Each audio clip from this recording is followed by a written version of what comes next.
Dear students, आज हम MA 301 subject practical overhauling of gearbox इसके बारे में डिस्कस करते हैं। फर्स्ट ऑफ ऑल हम ओवरऑलिंग को समझते हैं। What is the meaning of overhauling? Overhauling is the term which is use for dismantling a mechanism और ए system completely, checking the functionality of its each components parts, it means inspection, repairing them if it's required, and then assembling. Overhauling हम इसलिए करते हैं कि जो prolong service के कारण, काफ़ी समय से काम करने के कारण कोई भी सिस्टम या पार्ट अगर उसकी परफॉर्मेंस पुअर हो जाती है, वॉर्न आउट हो जाता है, तो उसको हम वापस से उसकी बेस्ट परफॉर्मेंस के लिए यूज़ कर सकें, तो हम उस सिस्टम की या उस मैकेनिज़्म को ओवरऑल करते हैं, जिसमें हम सबसे पहले उसको डिसमेंटल करेंगे, फिर उसके जितने भी पार्ट्स या कंपोनेंट्स या असेंबलीज़ हैं उनका विजुअल इंस्पेक्शन भी करेंगे और उनकी फंक्शंस को भी देखेंगे कि वो प्रॉपरली फंक्शंस कर रहे हैं। कोई वियर टियर, ब्रेकडाउन, क्रैक्स, उनके फंक्शंस के चेक करने के बाद अगर उसमें हमें किसी प्रकार की कोई कमी या रिपेयरिंग की सामना लगती है तो वो हम रेक्टिफाई करेंगे, मॉडिफाई करेंगे। देन उसको वंस अगेन असेंबली करके और फिर उसको चेक करके और उसको अपने प्रॉपर फंक्शन के लिए इंस्टॉल करेंगे। ओवरऑलिंग या मेंटेनेंस एक सेट टाइम ऑफ इंटरवल के बाद भी की जाती है, जिसे आप सर्विसिंग कहते हैं, और ज़रूरत पड़ने पर भी प्रिवेंटिव मेंटेनेंस भी की जाती है, और ज़रूरत पड़ने पर जैसे कोई ब्रेकडाउन हो जाए तब भी हम उसको चेक करते हैं। तो ये हमें करते रहना चाहिए, repairing and maintenance. Gear box के ओवरऑल की अगर हम बात करें तो वंस अगेन सेम है कि हम वही गियर बॉक्स को हम डिसमाउंट करने के बाद डिसमेंटलिंग करते हैं उसके पार्ट्स की, उनका विजुअल इंस्पेक्शंस करते हैं, उसमें किसी भी प्रकार का क्रैक्स है, उसके पार्ट्स का वॉर्न आउट है, और जो शाफ्ट्स वगैरह हैं उनको देखते हैं, बुशिंग्स को देखते हैं, प्ले को चेक करते हैं। अगर किसी प्रकार की रिपेयरिंग की या कुछ सुधार की ज़रूरत होती है तो वो करते हैं, रेक्टिफाई करते हैं उसकी प्रॉब्लम्स को, उसको फिर से असेंबल करते हैं, चेक करते हैं और फिर उसको रीमाउंट कर देते हैं अपने प्लेस पे। गियर बॉक्स क्या होता है, पहले थोड़ा सा हम समझें कि गियर बॉक्स जो है एक सेट ऑफ गियर ट्रेन्स हैं जो कि हमें स्पीड और टॉर्क प्रोवाइड करती है। रिसोर्सेस और जिस डिवाइस को आपको पावर देनी है उसके बीच में ये यूज़ किया जाता है।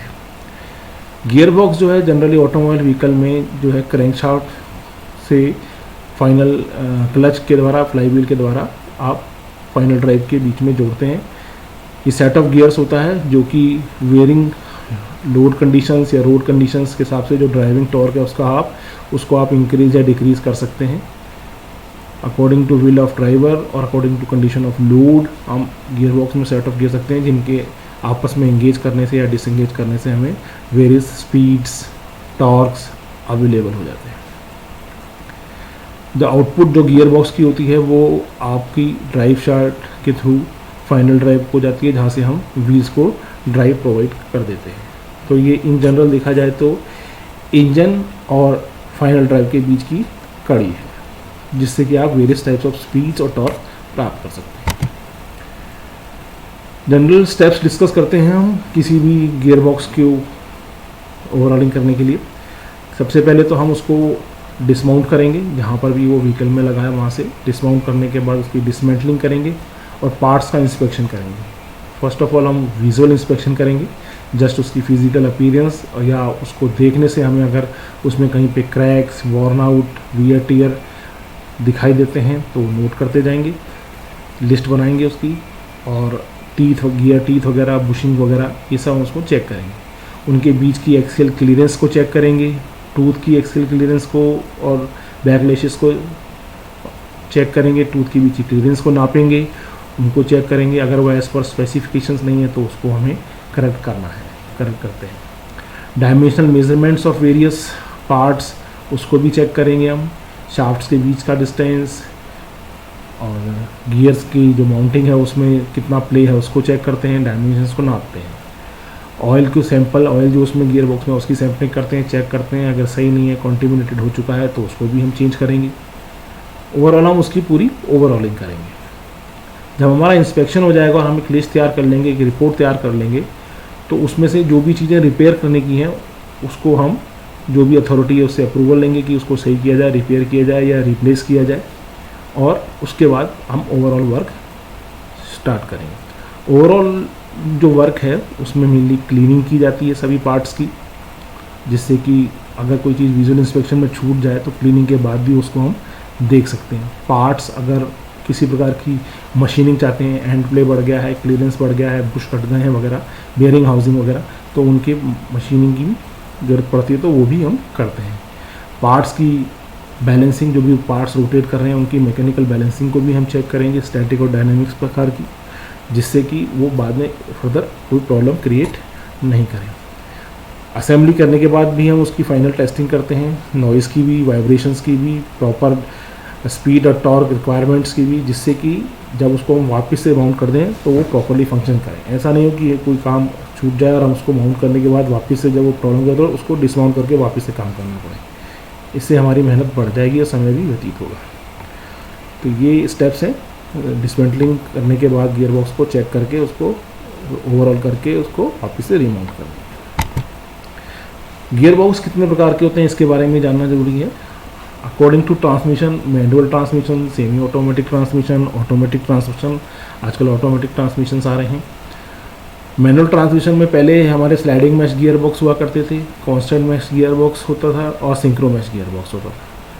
सेमी ऑटोमेटिक इंस्पेक्शन में electrically controlled fluid drives, electrically controlled over drives, fluid flywheel या fluid torque drive, automatic transmission system में हाइड्रोडायनेमिक ड्राइव, टॉर्क कन्वर्टर्स, जो कि स्पीड में वेरिएशंस भी हमें प्रोवाइड करते हैं। ये एक फिगर है, जनरल स्कीमेटिक डायग्राम है कि किस प्रकार से स्लाइडिंग मैश गियर बॉक्स की असेंबली होती है या किस प्रकार से वो फंक्शन करता है। स्लाइडिंग मैश गियर बॉक्स में जो आपका मेन शाफ्ट या आउटपुट शाफ्ट होती है, उसके ऊपर जो गियर होते हैं वो उसके शाफ्ट के ऊपर जो स्प्लाइंस कटे होते हैं उस पर स्लाइड करते हैं according to our requirement, according to speed और टॉर्क रिक्वायरमेंट। जो क्लच शाफ्ट होती है उससे ले शाफ्ट या काउंटर शाफ्ट जिसको बोलते हैं वो प्रॉपरली फिक्स होती है, जुड़ी हुई होती है, हमेशा घूमती है। उस पर जो गियर लगे होते हैं वो भी फिक्स होते हैं। एक आइलर गियर भी लगा होता है जिसमें कि रिवर्स डायरेक्शन में अगर स्पीड चाहिए तो हम जो आउटपुट शाफ्ट है उसके ऊपर स्प्लाइंस के ऊपर जो गियर्स हैं, जो आउटपुट गियर्स कहलाते हैं, उनको हम सिलेक्टर मैकेनिज्म के थ्रू एंगेज डिसएंगेज करते हैं और इससे हमें स्पीड में वेरिएशंस प्राप्त होता है। स्पीड में वेरिएशन यानी टॉर्क में वेरिएशंस जो कि according to load conditions, according to road surfaces conditions हम यूज़ करते हैं। ये स्लाइडिंग मैश गियर बॉक्स है। This figure is represent constant mesh gear box. इसमें हम देखेंगे कि जो आउटपुट शाफ्ट्स हैं उस पर जो नंबर ऑफ गियर्स हैं वो बढ़ गए हैं और गियर्स जो हैं वो उसमें स्लाइड नहीं कर रहे, बल्कि गियर्स जो हैं पेयर्ड हैं पहले से ही। जो आपकी ले शाफ्ट है या काउंटर शाफ्ट है उसके ऊपर जो गियर्स हैं उनके साथ पेयर्ड किए हुए हैं पहले से ही, और ड्राइव जो है गियर शाफ्ट के थ्रू नहीं जा रही है, जो आपके मेन शाफ्ट के ऊपर गियर है उसके थ्रू मेन शाफ्ट को नहीं जा रही है। इसमें डॉग क्लचेस दिए गए हैं, हम उन क्लचेस को स्लाइड कर रहे हैं जो कि जिस भी सेट ऑफ गियर्स के साथ क्लच होगा वंस अगेन वही सिलेक्टर मैकेनिज्म के through, gear shifting mechanism lever के थ्रू उसको सिलेक्ट करेंगे कि कौन सा डॉग क्लच किस वक्त हमें एंगेज करना है किस गियर के साथ, और वो जब वो उस गियर के साथ होगा तो उसी हिसाब से स्पीड वेरिएशन हमें प्राप्त होगा और टॉर्क हमें आउटपुट शाफ्ट के ऊपर हमें रखेगी। कांस्टेंट मैश इसलिए बोलते हैं क्योंकि इसमें जो मेन शाफ्ट और काउंटर शाफ्ट है उसके गियर्स आपस में कॉन्स्टेंटली मैच रहते हैं, वो स्लाइड करके मैच नहीं किए जाते। डॉग क्लचेस को हम उसमें मैच करते हैं। नेक्स्ट वन इज सिंक्रो मैश गियर बॉक्स। इसमें जो डॉग क्लचेस हैं इसमें थोड़ा सा हमने मॉडिफिकेशंस किया होता है। जिस तरह से कांस्टेंट मैश गियर बॉक्स होता है उसी तरह से इसमें भी जो गियर्स हैं पहले से ही आपस में मैच किए गए हैं, पेयर किए गए हैं, जो कि ले शाफ्ट के ऊपर और मेन शाफ्ट के ऊपर है। पर जो डॉग क्लचेस हैं वो डायरेक्ट जाके नहीं होते, पहले उसके ऊपर स्पीड सिंक्रोनाइजेशन किया जाता है जिससे कि स्मूथ रनिंग हो सके, गियर बॉक्स की वाइब्रेशंस ना हो, किसी प्रकार का इम्पैक्ट या शॉक या झटका नहीं आए। वो एक सिंक्रोमैश डिवाइस हम देख रहे हैं कौन क्लच टाइप होती है। पहले ये सिंक्रोमैश होती है स्पीड की, देन उसके बाद क्लच उसमें गियर्स आपस में मैश कर दिए जाते हैं। स्मूथ रनिंग के लिए हम इसको यूज़ करते हैं सिंक्रोमैश गियर बॉक्स।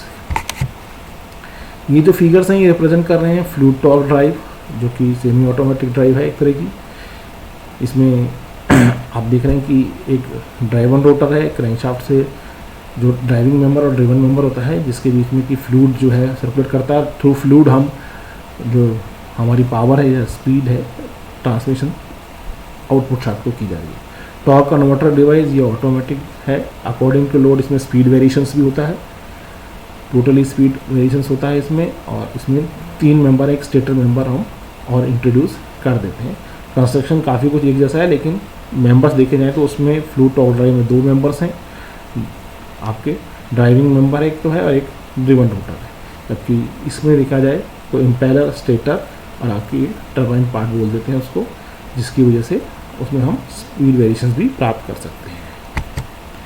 एक सैंपल लेते हैं हम कि हमारी लैब में हम किस तरह से कोई गियर बॉक्स अगर हो तो उसकी असेंबली हो तो उसको हम ओवरऑलिंग कैसे करेंगे। ये एक सैंपल है क्योंकि गियर बॉक्स की असेंबली है उसका।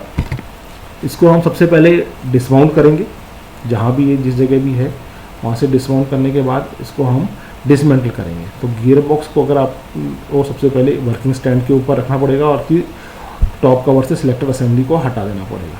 ये इसमें पार्ट्स दिए गए, स्टेप्स दिए गए हैं कि किस प्रकार से हमें उसकी डिसमेंटलिंग करनी है। मैं इसको 1 बाय 1 आपके लिए पढ़ देता हूँ।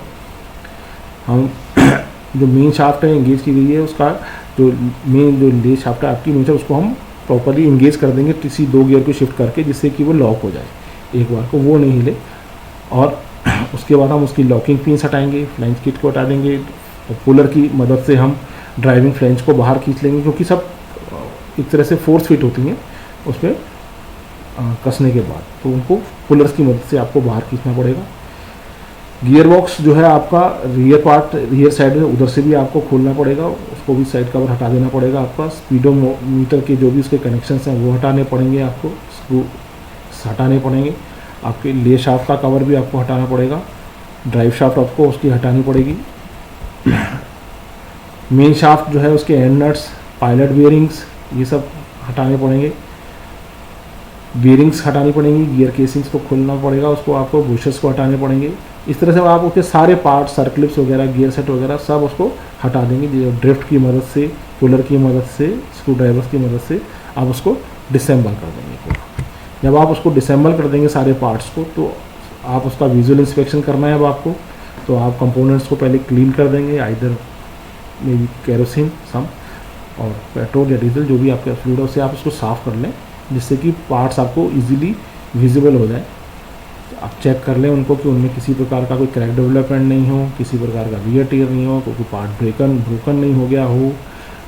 ये सब चीज़ें आपको देखनी है। अगर वो है कुछ ऐसा आपको इंस्पेक्शन के दौरान मिलता है, जैसे मेन शाफ्ट के गियर टीप, पायलट बियरिंग की tip, idler gear, gear casing, bearing seats, main shaft की स्पाइंस, आपकी स्प्लाइंस, आपकी बियरिंग्स जो अलग अलग लगी हुई हैं, बुशेस लगे हुए हैं, डॉग क्लचेस लगे हुए हैं, इन सबको आपको चेक करना है और ये देखना है कि इसके जो भी पार्ट के भी मेंबर हैं वो हैं उसके ऊपर वहाँ पर प्रॉपरली मेंटेन है। अगर कोई भी टूट गया है तो उसको आपको रिप्लेस करना पड़ेगा।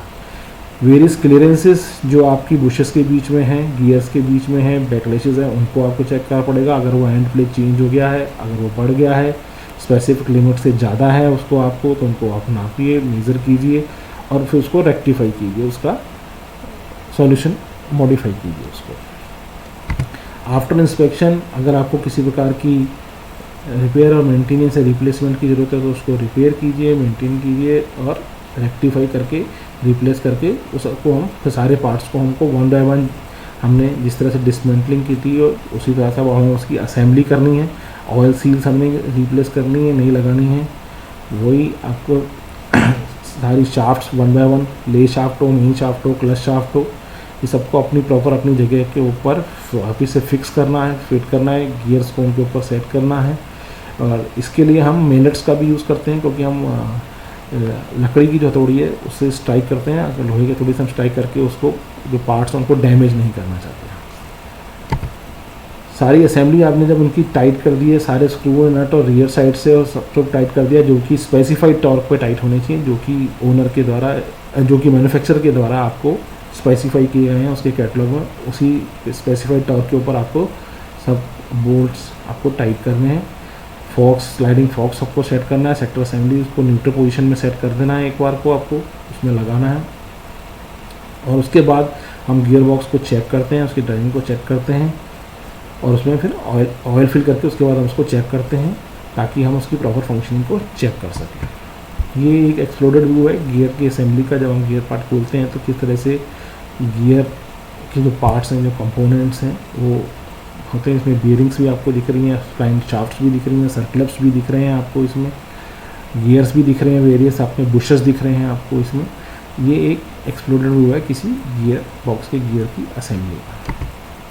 ये गियर बॉक्स की जो हाउसिंग होती है उसको जब आप खोलते हैं, गियर बॉक्स तो गियर्स तो इसके अंदर का पार्ट है, इसके अलावा सिलेक्टर मैकेनिज्म, कवर, साइड की जो आपकी असेंबलीज के पार्ट्स हैं उसमें जो आपकी गास्केट्स लगी हुई हैं, हाउसिंग लगी हुई हैं, इंस्पेक्शन विंडोज़ हैं, इन सब की एक एक्सप्लोडेड व्यू है गियर बॉक्स हाउसिंग किस प्रकार से होती है।